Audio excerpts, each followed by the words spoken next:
cadre de santé, c'est gérer du quotidien, c'est être présent auprès des équipes, c'est pouvoir accompagner.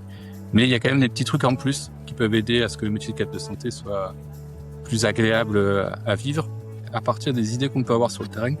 Et finalement, est-ce qu'on pourrait ou pas changer les choses et les faire évoluer, mais pas juste parce que j'ai l'impression que ça marche mieux, mais vraiment en s'appuyant sur des données probantes. On a besoin que le cadre de santé soit impliqué aussi bien dans la recherche médicale que paramédicale. De toute façon, en recherche clinique dans une unité de soins, si le cadre n'est pas impliqué, d'ores et déjà, on va avoir des difficultés.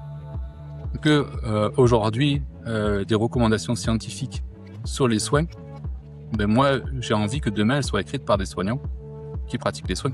Dans l'accompagnement de la recherche, c'est comment le soignant, qui sait ce qu'il fait, c'est lui l'expert du soin et comment il va pouvoir accompagner l'évolution des pratiques. Mais si le sens à l'IFSI, c'est faites comme je vous ai dit parce que c'est comme ça que c'est écrit, vous devez faire comme ça, demain on a des professionnels qui arrivent déjà frustrés sur le terrain.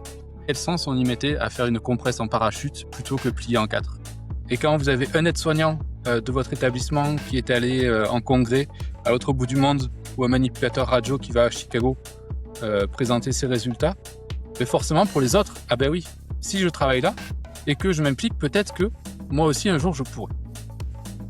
Et ça a aussi en effet la question du sens me permet de travailler la fidélisation des professionnels. Il y a un attrait pour la formation, mais il y a surtout un attrait pour la recherche et l'innovation.